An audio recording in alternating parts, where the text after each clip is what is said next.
welcome to the Patron Saints of Pop Culture podcast. As always, I am your co-saint, Miguel Covarrubias. And I am Kathy Covarrubias. And today we are going to talk about This Is America by Childish Gambino.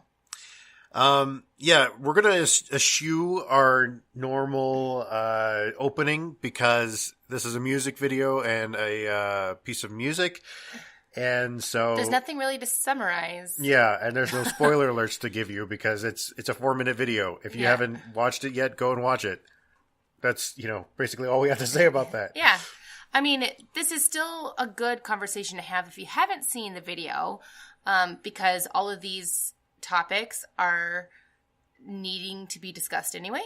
Yeah. So I don't think you are necessarily going to not enjoy the video if you listen to our podcast first, because there's so much in that music video that we just can't discuss, because if we were to discuss every single topic and every single breakdown imagery wise in the music video, we would be here for days. Yeah.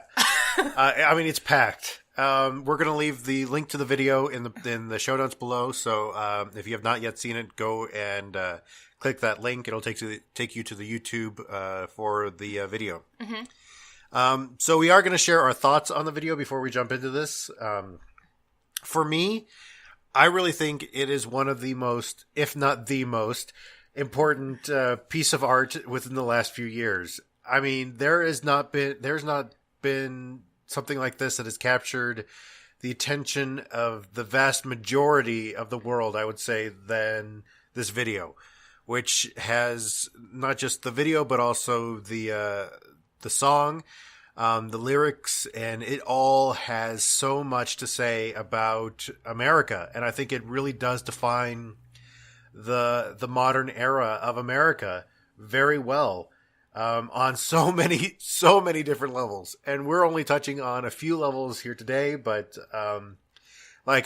every time I watch it, there is something new that I'm like, okay, yeah, this is something else that needs to be talked about. Yep. I'll have him pause the video and I'm like, oh wait, another thing. Oh wait, another connection I made. So yeah, I agree.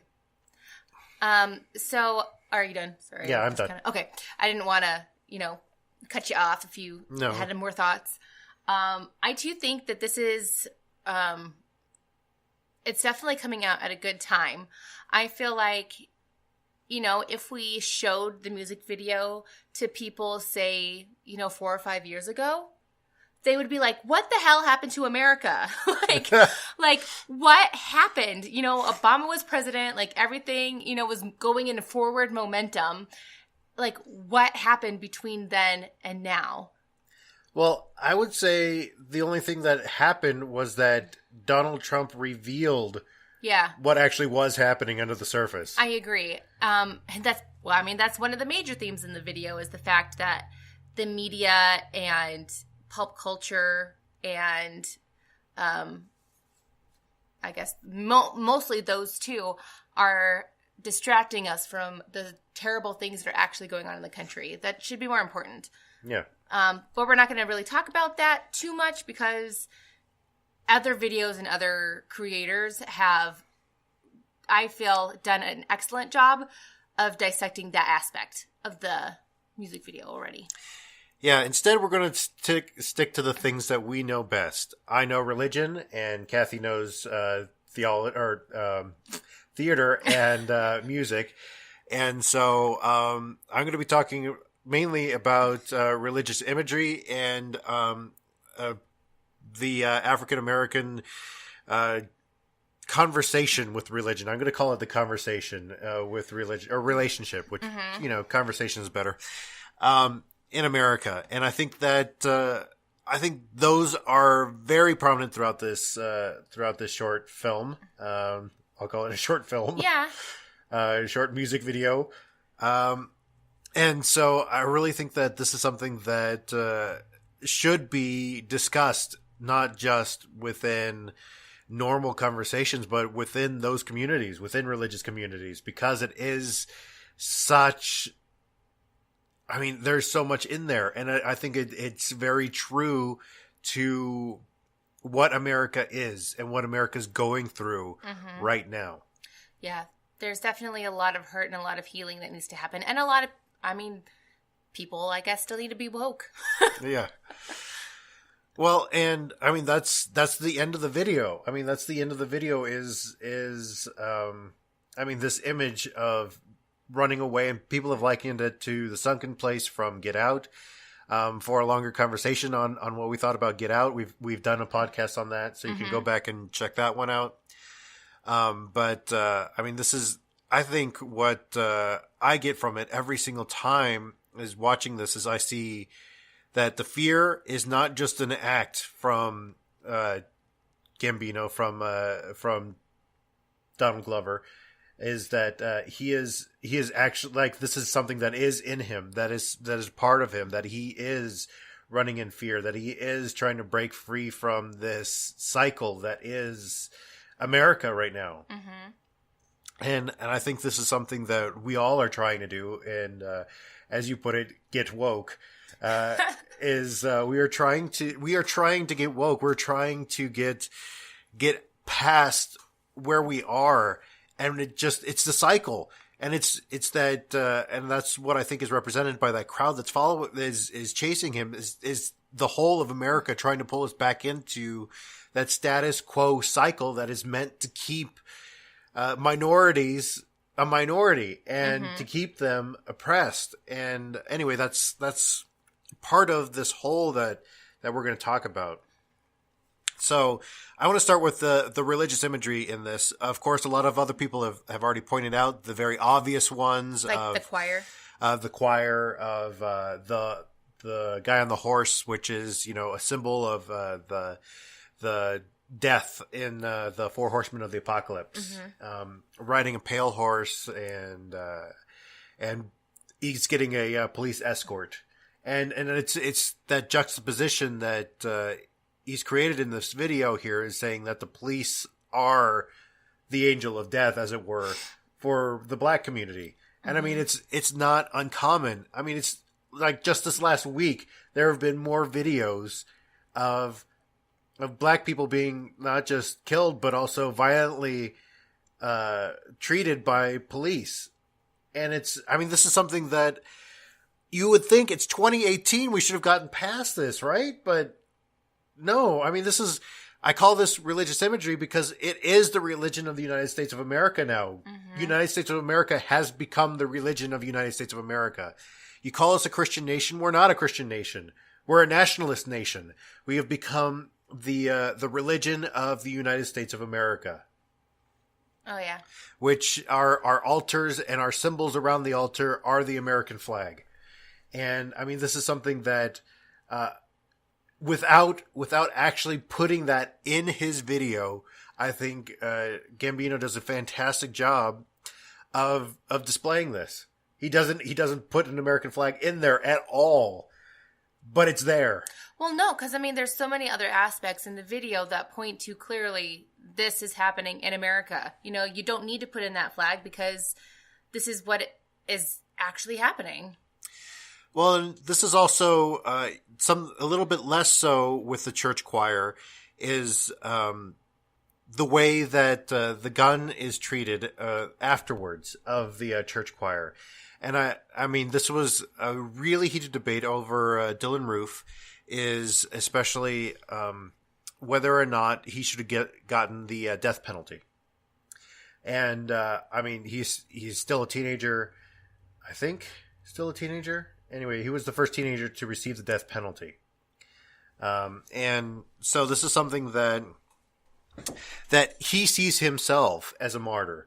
And whereas I think that the death penalty is something that I am against, and where I know that a lot of people who are suffering hurt and suffering pain from things like the Charlottesville attack, and that they would want this justice in seeing him dead, just like he has killed the rest of them, the rest of the church members that were there at that Bible study.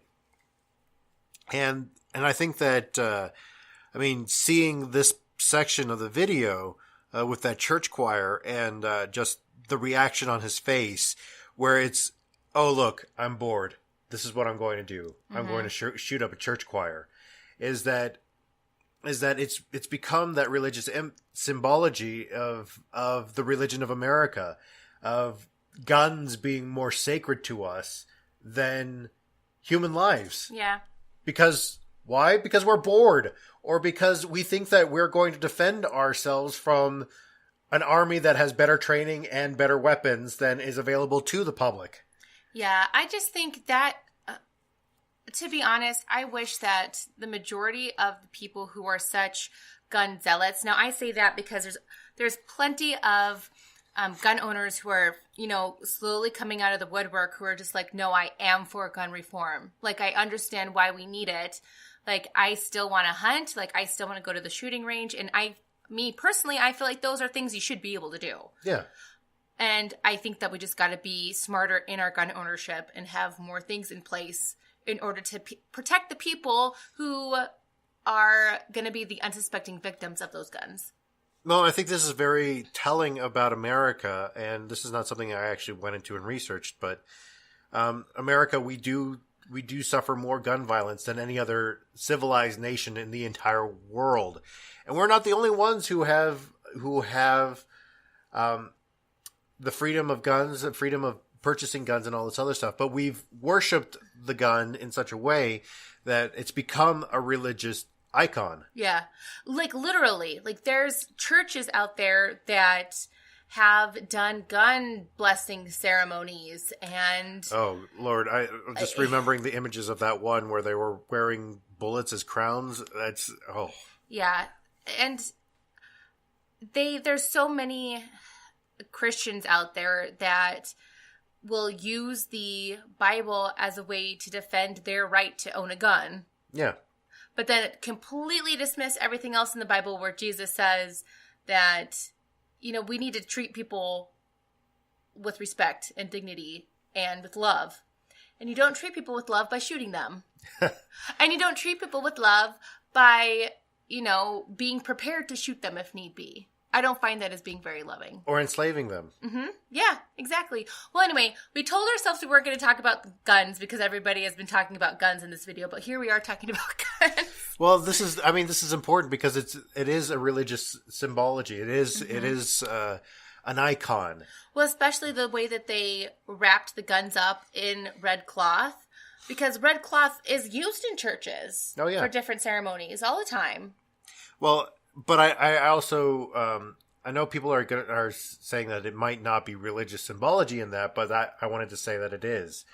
It is a religious symbology because of the way that religion has in effect said no. The religion that in America, that America is a Christian nation, and so what America does is Christian, and so this is why a lot of other countries have called America the white devil or the devil, and especially in Iran recently, which with Trump kind of throwing out the Iran deal, Iran, whatever I'm saying, is that you saw him the Ayatollah burning a printout of the American flag recently, which. It very much is a religious symbol. It's become the religion of this country, which it was never meant to be. I mean, looking back to, the forefathers of this country, they were like Thomas Jefferson, for instance. He wanted to get rid of all paranormal or spiritual references out of the Bible. And which, he did. You can still buy a Jefferson Bible, which has all of those things taken out, which I think, in a sense, he was doing that to show that, okay, these are the things that may have historically happened. Yeah. Scientifically. All of this other stuff is just fluff. It's storytelling. And I think that was actually quite brilliant. But, I would have never been taught that at a Christian school because, they would have believed that Thomas Jefferson was the devil because he was doing that. Yep. Well, I think that also the cars in the video should be seen as a symbol, and not just that, a religious imagery in the symbol. Yeah. Because, especially when you hear the words to the refrain that comes in, That is, it's the very jubilant refrain that it gets stopped by the staccato burst of the gun every single time. Is in this one, it's Grandma told me, black man, get your money. And I think that it's important an overlay over this scene, especially with the cars, is because in a lot of minority cultures, that's what we're taught. That's what we're told, is that, you got to take what's yours because nobody's going to give it to you. Nobody is going to give it to you because of the privilege that the majority holds.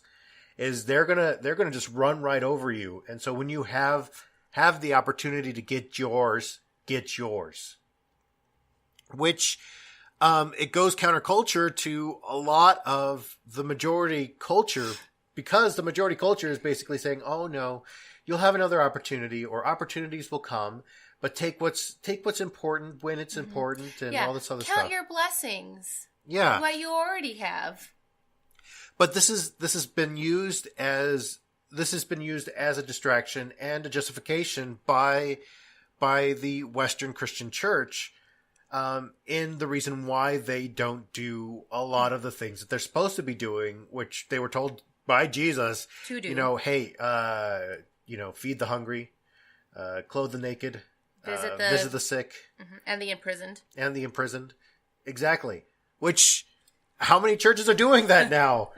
Narrow is the gate now. Yeah. That right there, I think, is the true interpretation of that, is saying, no, too many people are caught up in the religiosity of it all to even, go after what they were told to do in the first place. And when you point out those things, say, "Hey, why aren't you doing these?" They're like, "Oh, well, it's not my job."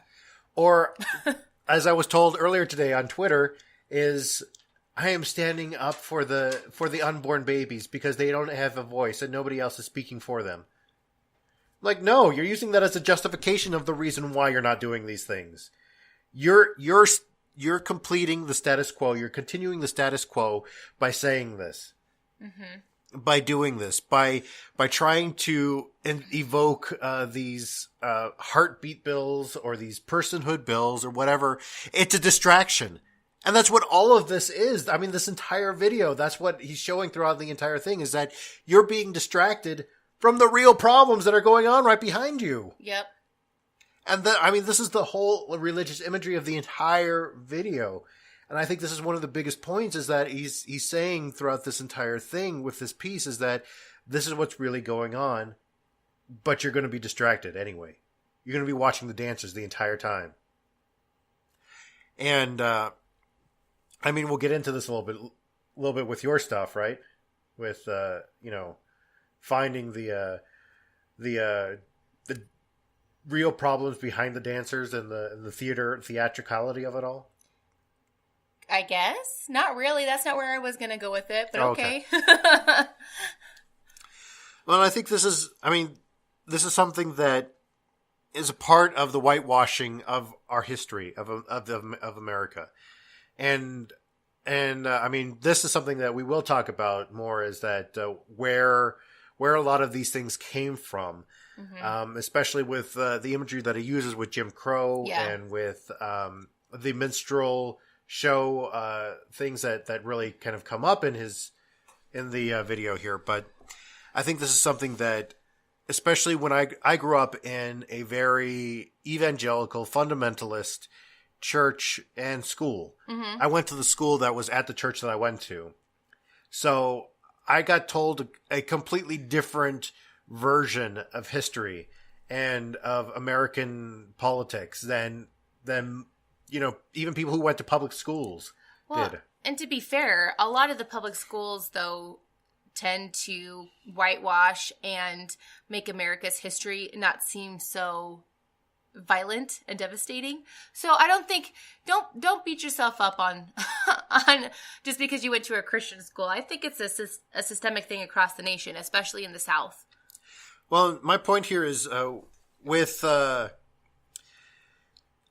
here, let me ask you this to begin this part, is why did you believe that so many slaves came to Christianity?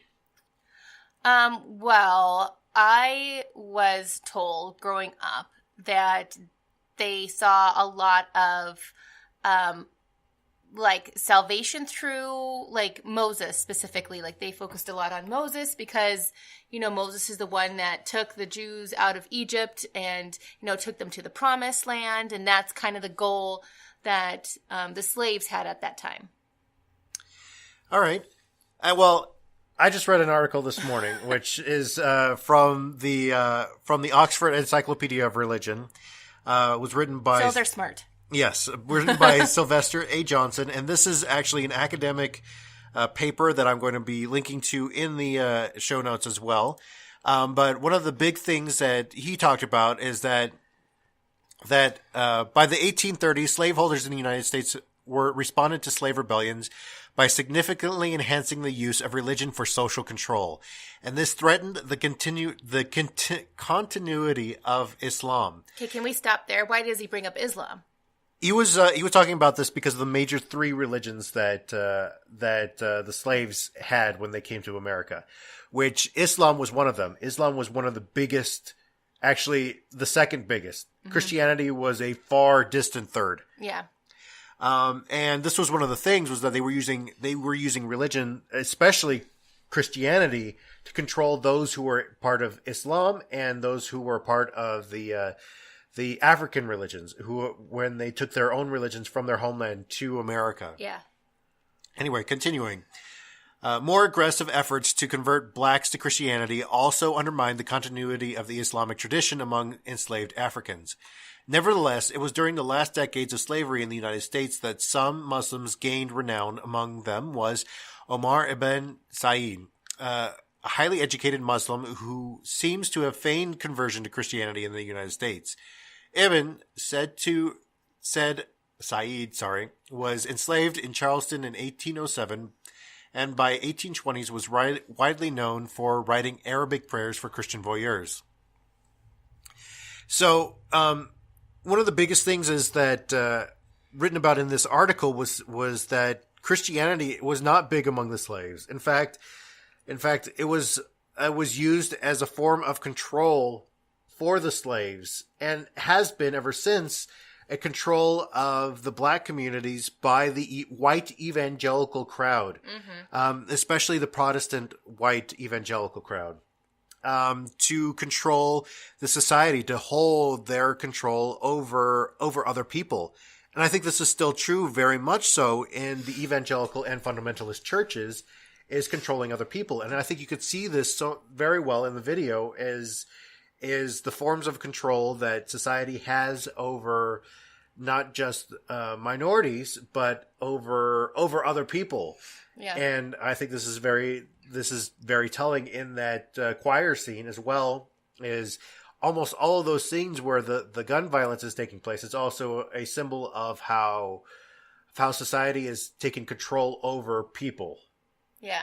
And it's with that church choir, it's with the gospel music, it's with all of that other stuff. And this is something that I've said recently, is that evangelical compliance and active participation in the racist culture has been so much a part of this country ever since the founding of the country. It has been over 2 centuries of the church being not only complicit, but also actively participating in these forms of control over people. Oh, yeah. And I mean, this is, I think, at the very end is the breaking of the cycle, is wanting to break the cycle of systemic racism, of systemic power over people. And I mean, I could go on and on about this all day, and I'm not going to, but I just want to say that these were some of the biggest things that stood out to me while watching this over multiple viewings. Is every time I'm seeing more and more from this. Oh yeah. So I'm going to also talk about a little bit of history here, just because, again, a lot of the other creators who are trying to analyze this music video have pointed out some of the obvious things, and like one of those being how Childish Gambino throughout the entire video is doing what looks like an imitation of Jim Crow, which is a caricature from the minstrel days. And you can actually see images of Jim Crow in a lot of posters from, that point in time. And what he really was the minstrel shows were white people, dressing up as black people in blackface, just very exaggerated, very, clearly racist. If I have to explain why it's racist, you need to listen to a different type of podcast, I guess, because it should be pretty obvious, I feel. But anyway, I wanted to talk a little bit about, minstrel history and why it's tied in with the phrase, it's a cakewalk. Would anybody have guessed that those two come in hand? Did you? No, I had no idea. Yeah, so this is actually, I have to say, thanks to the Stuff You Should Know creators, primarily Josh Clark. He was the one that wrote this, and he actually has written an article about it, so you can find it on their webpage. Also, they did a recent podcast a while back about the true meaning of phrases, I think it was called. So check those out, because he does a little bit more comedic and more detailed information for you. But anyway, here's my story about how it's a cakewalk and minstrels are tied together. So we need to go back to the antebellum days in the South. Imagine those big poofy dresses and, the fancy pulled up hair and lots of racism and slavery. Okay. just setting the scene. So during that time, the cakewalk was actually a dance for the slaves. And what they were supposed to do, they were supposed to dress up and be partnered up and pretend to be their masters. Do their best impressions of their masters. And at the end of the night, whoever did the best impression and did the best job would get a cake. And part of that, they would walk around. So that's the cakewalk, And then what it formed into, as the time moved on, it started to become this thing where instead of an event where the slaves can essentially mock their masters, the masters turned it into look at them, mocking them and how they're trying to, look at them trying to be all civilized. Look at them trying to be like us. Haha, they'll never be like us, type of a thing. And so, of course, it would morph into that because, people are terrible, terrible human beings and are only looking out for their own entertainment. Mm-hmm. And then from that, they got this idea to where they, as in the masters or the white people, would dress up in blackface, pretending to be the slaves, pretending to be the masters. And that was actually how the original minstrel shows came about. And then the cakewalk itself kind of went into a different path, and now it's just, something that you do at a church gathering where you walk in a circle until the music stops, and if you land on the right spot, you get a cake. Yeah. Which, that goes back to the systemic racism in the churches. Yeah, no, I know. Isn't it weird? It's all, weirdly tied into it. You would not have thought, who would have thunk that the cakewalk, what you think was so innocent. It's racist origins. It's racist origins. I know. It just blew my mind. But the fact that they had a tie-in with the minstrels too, I don't know. I just thought that was really interesting and also kind of scary and sad because I used to like cakewalks and now I'm never going to look at them the same way again. Well, and I thought it was interesting because one of the commentary videos that we watched this week was from Insider, which they actually showed. It was either Insider or was Watch Mojo that used a clip of Judy Garland in blackface, which I found extremely highly disturbing. Yeah. I mean, they were doing blackface. I mean, they've been doing blackface right up until recent history when people decided, hey, that's rude and racist. Yeah. Why don't, So, and that's just kind of what Hollywood thought people wanted, because the majority of the people who were going to the movies were white folks, because either one, they were the only ones allowed in the theater, or two, they were the only ones that could afford it. So, yeah, so there's that. And then also, too, as you probably have heard other creators talk about, his gestures that he does, like his facial expressions, like you can actually do like shot to shot, like, him doing a certain facial expression, but then you can also find like a poster of like a minstrel show of the character doing the exact same face. Mm-hmm. So that's like all over out there. And one thing that actually ties into the next thing that I want to talk about is at the very beginning, when he's doing his little dance, and I don't know about you, but at the first few like seconds in the movie, I was just like, or not movie, the music video, I was like, I don't get it. Like, like, I don't understand what's going on. And then you see the guy with the guitar, and, he's playing the guitar. And the next time we see him come into frame, he has a hood over his head, and Childish Gambino goes into this minstrel pose and shoots him in the head and just carries on, So what kind of struck me with that, and what kind of jogged my like music history memory, the one music history class that I took in college, was that how American music as we know it, so like rap, country, rock and roll, like pretty much anything that we think of as being like American born, has its roots with African American creation. Oh yeah. Like definitely, a lot of the music that we have now would not exist without it. And without blues, without jazz, without the Delta blues, especially for rock and roll. Absolutely. And the thing is, our media coverage, our history books have, for the most part, kind of swept them under the rug, or it's been like a one-sentence blurb. Like so-and-so inspired Elvis. But then Elvis has this huge, big entry. But then the person who actually inspired Elvis gets one sentence. Gets a blurb. Yeah.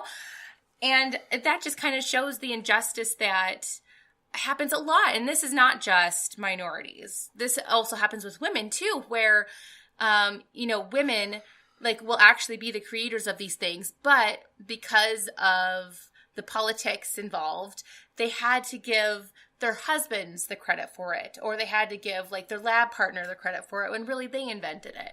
Yeah, like Hedy Lamarr. Mm-hmm. It happens. I mean, it's always been happening. Oh, yeah. And it's been happening in the music world, too. And I don't think... it still continues to happen. Like,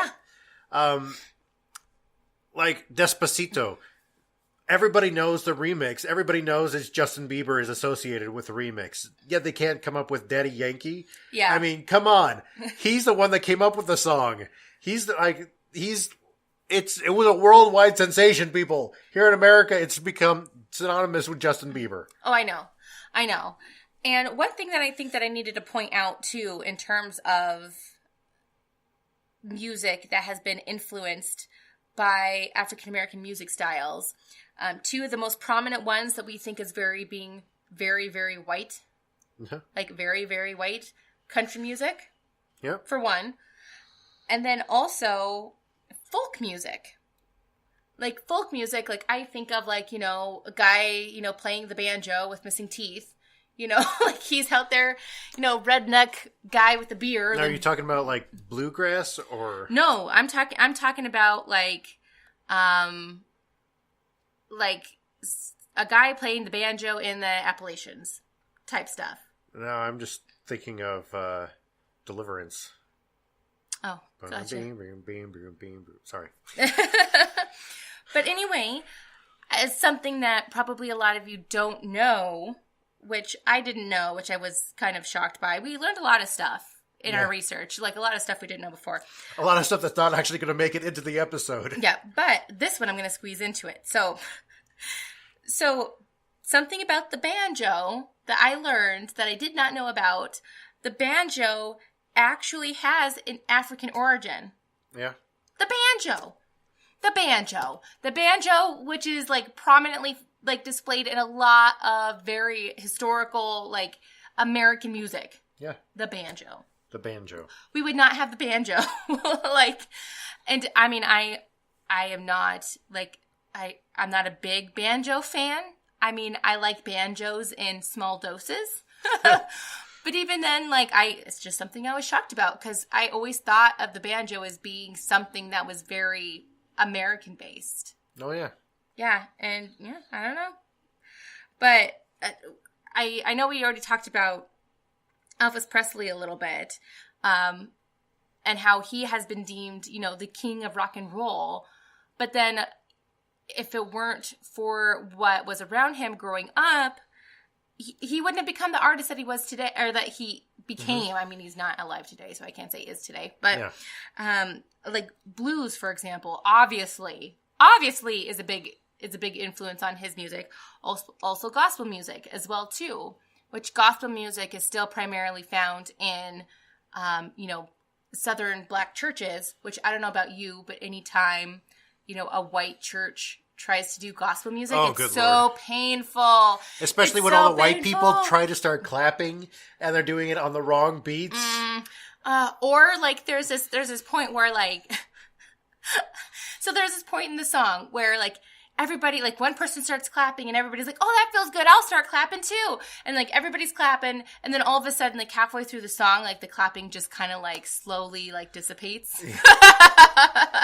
It's like all of a sudden the white people figured out, oh, I'm clapping on the wrong beats. I better stop. But it's like, there's always like a group of like five people in the congregation who just like keep on clapping. Cause they're like, we started this. We gotta finish it. But it's so painful. And I don't like, I understand it. Gospel music can be a lot of fun. Yeah. I mean, it brings a lot of entertainment and joy into worship service. Well, I feel like I also need to remind our listeners that I am half white. So when I say white people, I am pointing at myself as well. Yes, just half of him. Yes. It's just so painful. Like, it's just so painful. But anyway. So I just wanted to say a quick thank you to 3 figures in American music history that are Black who had a huge influence in one artist who influenced another artist who influenced another artist, which gave us the wide variety of music genres that we have today. So I want to say thank you to Robert Johnson. And if you guys watched the TV show Timeless, he was actually in he was in an episode a few episodes ago. Yeah. It was like focused 3 or on 4. him. Yeah. So a big thank you to him. I think he was also talked about in Supernatural at one point in time.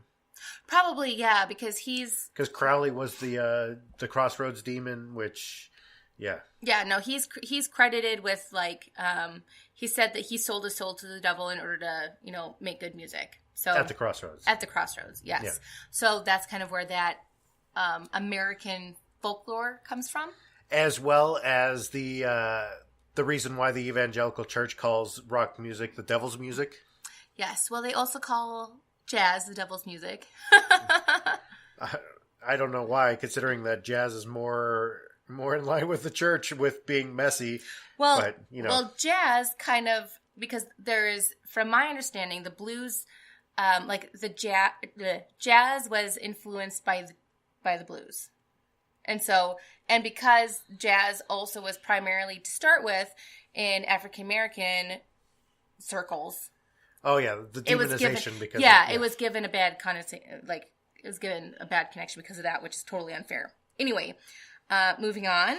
Also, P.D. Wheatstraw, who actually influenced Robert Johnson quite a bit.